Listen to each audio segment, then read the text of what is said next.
was 1945. The guns had finally fallen silent across Europe. Cities lay in ruins, yet the people of Germany tried to rebuild their lives amid the rubble.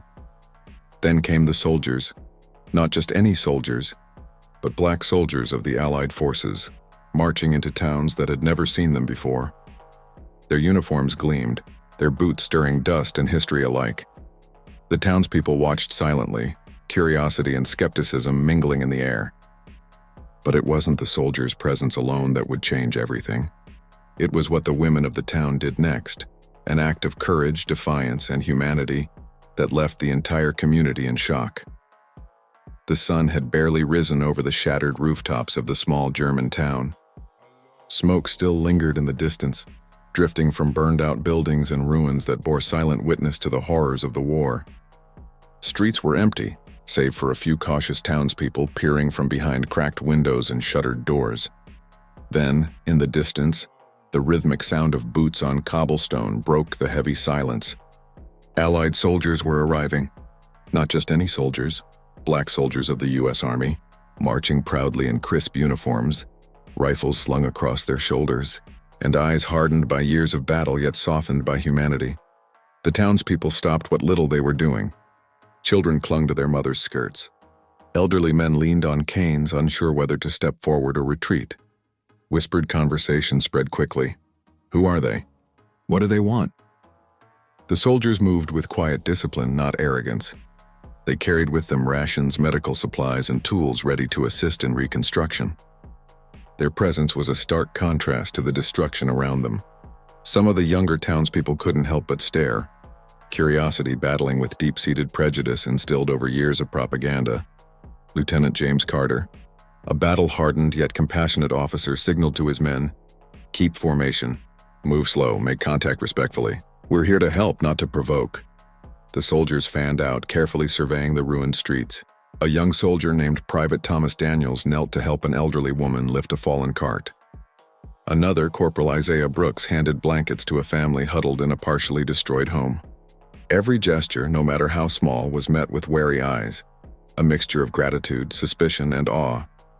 From the shadows of the broken town hall, a group of women quietly observed. Their eyes followed the soldiers' every movement, some with apprehension, others with intrigue. There was something different about these men. Their demeanor, the respect they showed toward civilians, even toward children, it defied expectation. But tension lingered. Rumors had preceded them.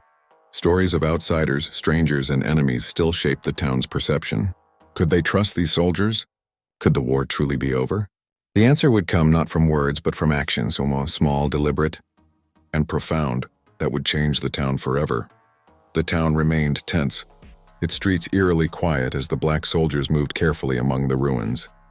Dust swirled around their boots, and the occasional clatter of debris seemed magnified in the still morning air. Every step they took was measured, cautious, aware that they were being watched by eyes full of suspicion, curiosity, and fear. Some townspeople peeked from behind broken shutters, their whispers carrying across the empty streets. Who are they really? Are they here to take or to give? Children, drawn by the unfamiliar sight of soldiers their parents had warned them about, crept to doorways and alleyways to watch. Their wide eyes reflected equal parts wonder and confusion. The soldiers noticed the little ones, offering small smiles and gentle nods, gestures of kindness that contrasted sharply with the lingering tension. Lieutenant James Carter and his squad paused near a partially collapsed bakery. He motioned to Corporal Isaiah Brooks. "Distribute the rations quietly. Let them see we mean help, not harm." Slowly, the soldiers began small acts that would ripple through the town. Private Daniels lifted a collapsed cart filled with firewood for an elderly man, who blinked in disbelief at the young soldier's strength and politeness. A group of women, hesitant but curious, approached cautiously, offering water and rudimentary assistance as the soldiers worked. One woman, Marta, stepped forward nervously, clutching a basket of bread. Her eyes darted between her neighbors and the soldiers, uncertain how her gesture would be received. She offered the bread to Private Daniels, who accepted it with a respectful nod and a quiet, "Thank you." The small exchange drew murmurs from others in the street, their skepticism slowly giving way to intrigue. Whispers of astonishment spread quickly. They're Helping? They don't act like the stories said. Look at how they treat the children. The soldiers' every action challenged the town's assumptions. Men and women who had expected arrogance or hostility were instead witnessing patience, discipline, and unexpected humanity. For some townspeople, it was difficult to reconcile. These were outsiders, black men from across the ocean, yet they behaved with integrity and compassion. And then, quietly, a few of the women began to take small risks themselves, helping the soldiers clear rubble, offering food, or simply approaching to speak. Each interaction was charged with courage because in 1945, such openness could provoke suspicion or ridicule from neighbors still steeped in fear and prejudice. But these women were moved by something deeper, a recognition of shared humanity. Their curiosity and bravery began a subtle revolution in the town, planting the seeds for trust and eventual transformation. The stage was set. The soldiers had arrived, cautious and disciplined. The women had begun to act, small gestures that would ultimately shock the town and redefine what courage and empathy looked like. In the aftermath of war, the soldiers continued their careful patrol through the streets, yet it was the actions of the local women that would soon capture everyone's attention. Initially hesitant, these women began to step out of the shadows, performing acts of kindness and courage that defied the town's cautious norms. Marta, the woman who first offered bread, now carried buckets of water to the soldiers as they worked, clearing rubble from collapsed buildings. Her hands trembled slightly, but her resolve was unwavering. Soon other women joined her, some carrying food, others helping to stabilize walls or offering blankets and first aid to weary soldiers. The townspeople who had watched skeptically were stunned. Whispers spread like wildfire. Why are they helping them? It's dangerous to be seen with these soldiers. No one has dared do this before. But the women were undaunted by fear or gossip. They had seen the soldiers' humanity, the way they treated children gently, helped the elderly, and worked tirelessly without complaint. Slowly, they realized their courage could make a difference. One of the younger women, Annalisa, approached a group of soldiers clearing debris near the town square. She offered first aid supplies, and when a soldier looked surprised, she smiled. "You risked your lives to help us. It is only right we return the favor." The soldiers, battle-hardened yet taken aback, nodded in gratitude. Their expressions reflected a mix of respect and astonishment. The women's simple but brave actions, acts of humanity in a broken world, were rewriting the rules of interaction in this war-torn town. As the hours passed, these small gestures became grand acts of courage. Some women invited soldiers into their homes, offering meals despite scarce resources. Others organized makeshift shelters for families who had lost everything. Each act shocked not only the soldiers but the entire town, as people witnessed women breaking social conventions to uphold compassion and empathy. The town, initially frozen in suspicion and fear, began to slowly shift. Eyes that had once been filled with doubt now reflected admiration. The women had sparked a quiet revolution of courage, teaching everyone that true bravery could exist outside the battlefield, sometimes in simple acts of care, generosity, and human connection. By the evening, it was clear the soldiers' arrival had been transformative, but the women's courage was the force that would redefine the town's spirit, leaving an impact far deeper than any single military operation could achieve. By the second week after the arrival of the black soldiers, the town had begun to breathe differently. Where silence and fear had once dominated the streets, there was now a cautious hum of activity. Children played more freely in the open, peeking from behind walls to watch soldiers repair fences or help clear debris. Shops that had been shuttered for months slowly reopened, guided by the steady hands of local women who had taken the initiative to rebuild. It was clear that the actions of the women were the catalyst. Marta, Annalisa, and a growing group of women had become the heartbeat of the town's recovery, performing acts of courage that stunned both soldiers and townspeople alike. They were no longer merely helping, they were leading, showing initiative in a town still reeling from the trauma of war. One morning, as mist rolled over the cobblestone streets, the soldiers prepared to enter the town square. What they saw left them momentarily speechless. The women, armed not with weapons but with brooms, hammers, and buckets, were orchestrating the repair of the town's central fountain. Some directed children to carry bricks. Others stabilized walls of half-collapsed buildings. The efficiency and determination were astounding. The women worked in perfect harmony with the soldiers, guiding them where their help was most needed. Often anticipating what had to be done next, Lieutenant James Carter, observing from a short distance, realized something profound. He had expected the soldiers' presence to calm or intimidate the town, but it was the courage of the women that truly transformed it. He whispered to Sergeant Riley Torres, "Look at them. They've taken command without a word. These women, they're changing everything here." Indeed, the dynamic in the town shifted. Men who had remained on the sidelines, wary of the soldiers, began to step forward, following the example set by the women. Some joined in clearing rubble. Others began organizing basic food distribution. Even the elderly, who had huddled in fear for weeks, started to offer guidance and share resources. What was remarkable was the symbiotic relationship forming between the soldiers and the women. The soldiers, trained for combat and discipline, were now learning lessons in empathy, patience, and leadership from civilians who had endured unimaginable hardship. Corporal Isaiah Brooks, once skeptical of the townspeople's intentions, noted the change. "These women, they don't just work, they inspire. Every action they take motivates everyone around them, including us." There were moments of tension as well. Not all townspeople were immediately accepting of the soldiers or their new allies. A few older men whispered accusations and warnings to one another, fearful of outsiders and resistant to change. But the women's courage, consistency, and visible compassion gradually won them over. Acts of kindness like sharing scarce food, helping to rebuild homes, and attending to injured civilians made prejudice and suspicion hard to sustain. The town's transformation was also emotional, not just physical. Families who had lost loved ones in the war began to smile again, encouraged by the solidarity between soldiers and townspeople. The soldiers, in turn, felt a renewed sense of purpose. They had come as liberators, but through the women's bravery, they were now not just protectors, they were collaborators, part of a larger human effort to rebuild hope. One striking example came from a widow named Hedwig, who had lost her husband during the final battles. Initially, she had refused to interact with anyone, fearful and resigned. Yet seeing Marta and Annalisa tirelessly helping soldiers carry supplies, she slowly approached, offering blankets and homemade soup to the soldiers. A subtle but powerful moment occurred when a young soldier, Private Thomas Daniels, smiled at her, nodded in gratitude, and said, "Your kindness saved more than just our stomachs today. You've reminded us why we fight for peace." Hedwig's eyes welled with tears. For the first time in months, she felt connected to the community again. And that connection began to ripple outward. Families who had withdrawn into themselves began offering small assistance to the soldiers.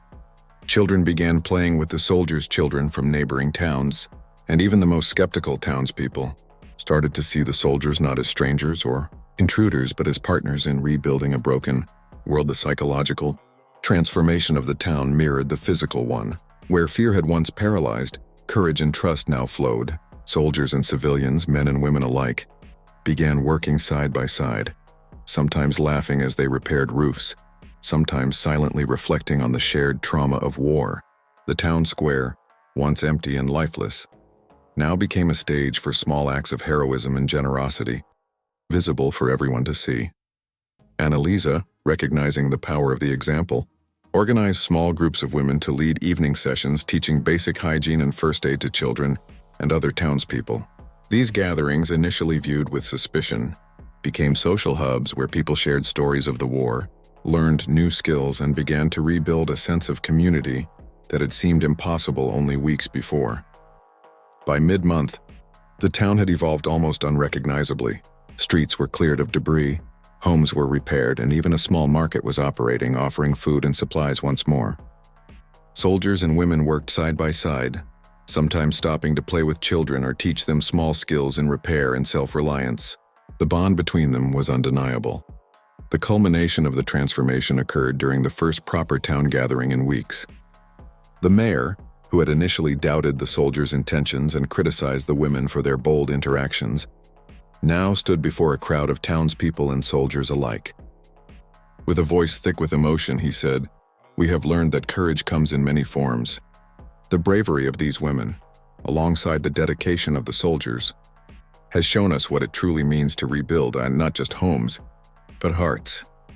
The crowd erupted in applause, a mix of relief, pride, and awe. The soldiers, once outsiders, were embraced.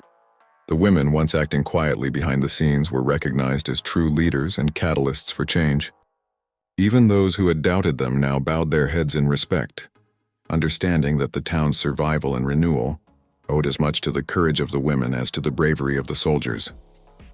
As the sun set, casting golden light over the reconstructed streets, the town felt whole again, not because war had ended, but because people had chosen to act with humanity, courage, and empathy.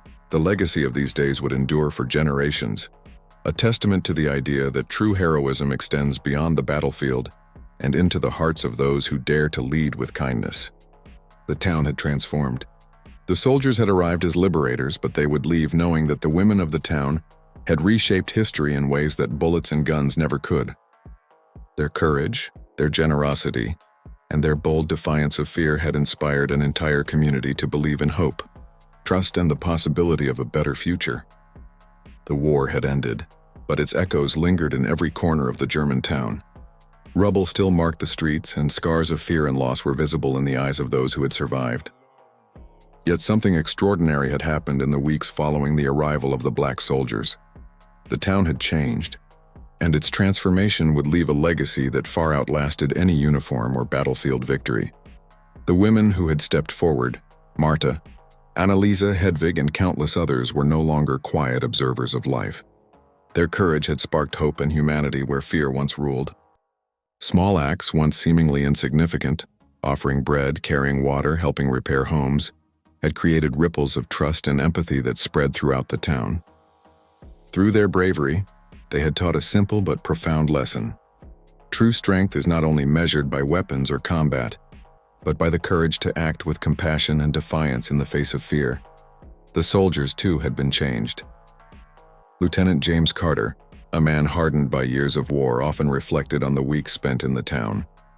He realized that their mission extended beyond strategic goals or tactical victories.